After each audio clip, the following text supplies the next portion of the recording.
तो इसी दोनों उंगली और ये अंगूठा के साथ ही हम। नमस्ते फ्रेंड्स, मैं खुशबू मिश्रा स्वागत करती हूँ अपने चैनल खुशबू मिश्रा ब्लॉग में। कैसे हैं आप सब? मुझे कमेंट में जय माता दी ज़रूर लिखिएगा। और आज इस वीडियो में हम जानेंगे कि हम घर में आसान विधि से हवन कैसे करें। अगर आपको पंडित जी नहीं मिल रहे हैं तो घर में हम आसान विधि से हवन कर सकते हैं। और हवन करना बहुत ज़्यादा ही ज़रूरी होता है। कोई भी जब हम व्रत पूजा अनुष्ठान करते हैं तो उसमें हवन करना भी विशेष महत्व होता है, क्योंकि हवन के माध्यम से ही जो हम उसमें अर्पित करते हैं वो सीधे भगवान तक, देवी देवता तक पहुंचता है। तो इसीलिए हवन करना बहुत ज़्यादा ही ज़रूरी है। और जो चीज़ हम चढ़ाते हैं हवन में, वो हवन एक मुख है और मुख में जो हम डालते हैं वो सीधे भगवान के पास चला जाता है, माता के पास जाता है। तो इसीलिए हमें अष्टमी को, नवमी को, जिस दिन आपके यहाँ हवन होता है उस दिन आप ज़रूर करें। हवन के लिए हमें चाहिए, ये है तिल, ये हो गया जौ, और ये है अक्षत, गुड़, घी, और ये हो गया धूप। जो चंदन की लकड़ी होती है ना, वो है। तो 5 चीज़ का इसमें विशेष ज़्यादा ही महत्व है। तिल, जौ, अक्षत, गुड़ और घी।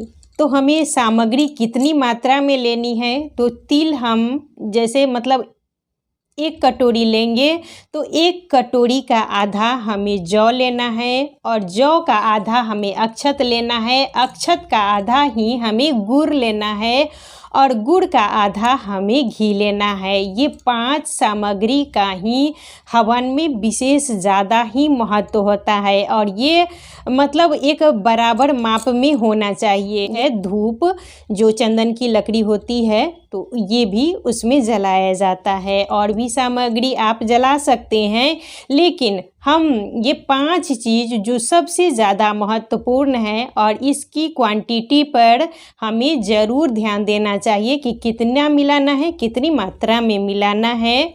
तो ये 5 सामग्री को मैं यहाँ मिक्स करके ये हवन के लिए मैं बनाई हूँ। हवन करेंगे तो उससे पहले हमें पूजन करना है, और पूजन के लिए चाहिए थोड़ी सी हल्दी, रोली, अक्षत, और थोड़ा सा हमें फूल चाहिए। हवन करते हैं तो उस दिन तो खीर बनता ही है, और जो भी वस्तु हम हवन में डालते हैं वो सीधे भगवान के पास पहुंचता है। तो इसीलिए आपके पास अगर मेवा है, खीर बनाए हैं, जो भी सामग्री है वो हवन में ज़रूर डालें, और इन सब सामग्री से ही हमें हवन करना है। हवन करने के लिए या तो मिट्टी का बर्तन ले लीजिए, पीतल संभव हो सके पीतल का, तांबा का भी हम ले सकते हैं हवन करने के लिए।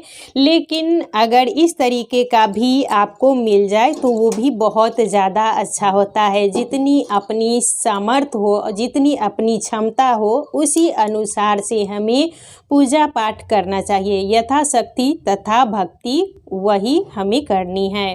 तो आप मिट्टी से भी कर सकते हैं, और ये जो बिकता है मार्केट में तो ये भी बहुत ज़्यादा अच्छा होता है, तो इससे भी हम हवन कर सकते हैं। गाजल छिड़क के या जल से ही पूरा अच्छे से साफ़ कर लेना है, और उसके बाद हमें चौक बना लेना है। और आप मिट्टी के बर्तन में हवन करना चाहते हैं तो इस तरीके से हम मिट्टी का बर्तन रख देंगे, और कंडा भी कहते हैं, उपला भी कहते हैं, और इसे गोईठा भी कहा जाता है। तो हम हवन में पहले ये उपले को तोड़ के रख देंगे।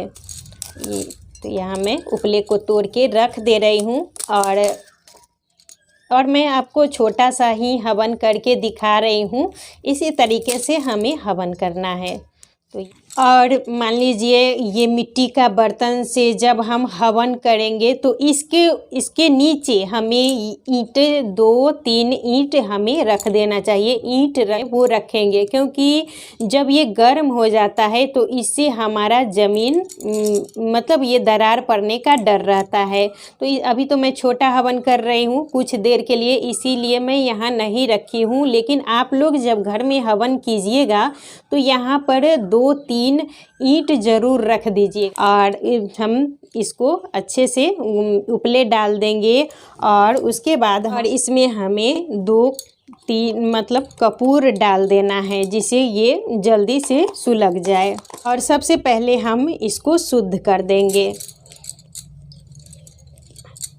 तो हमें 3 बार इस तरीके से शुद्ध कर लेना है। और हम दीप का पूजन कर लेंगे। पहले हम दीप को प्रज्वलित कर लेंगे। दिया हम माता रानी के पास डेली जलाते हैं, उसी दिया से हमें ये जलाना है हवन का। तो हम ये दिया ले लिए हैं और इसी दिया से हम ये जो दीपक है, इसी से हम ये दीप को प्रज्वलित करेंगे। और जो इसमें घी है, तेल है, उसको हमें अच्छे से डाल देना है और हम दीपक का पूजन कर लेंगे।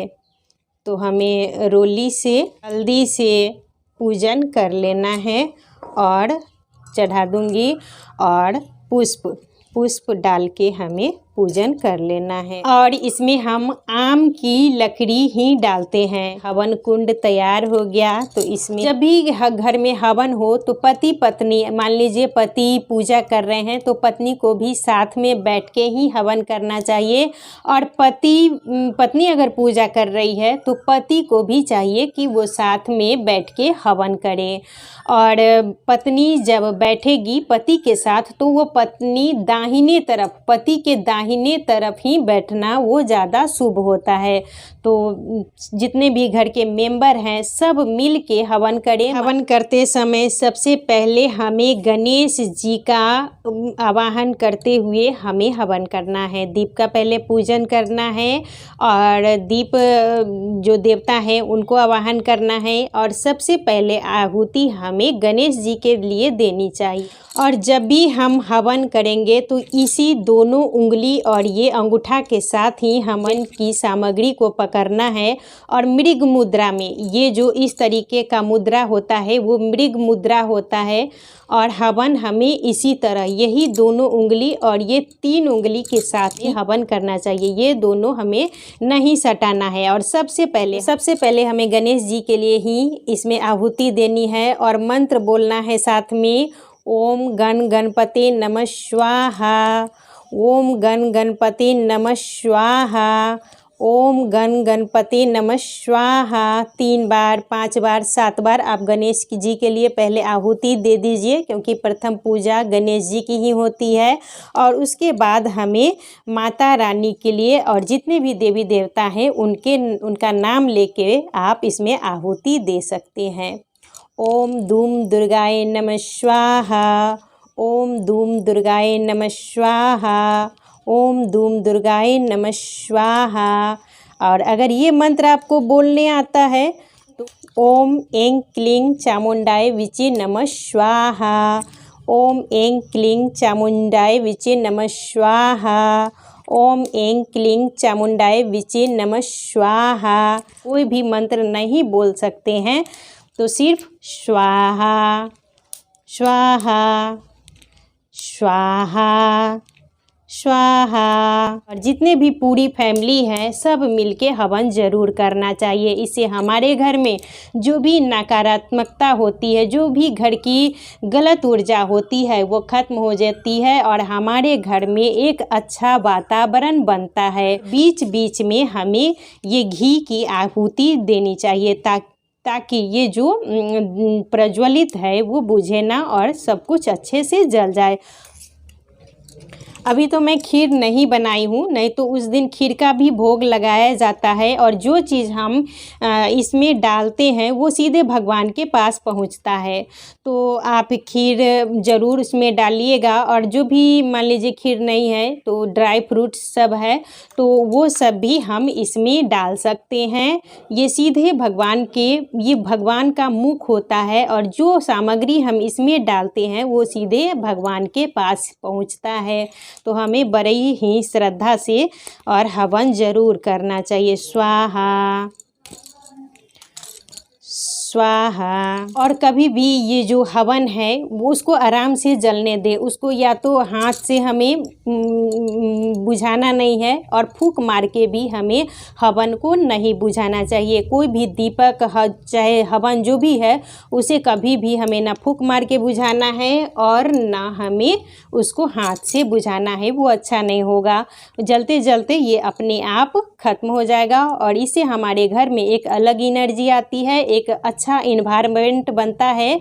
और हवन हमें ज़रूर करना चाहिए और कम सामग्री के साथ भी घर में हम आसान विधि से हवन कर सकते हैं। जो ये सामग्री है मान लीजिए गिर जा रहा है तो इसको उठा के हमें इसमें हवन कुंड में नहीं डालना है।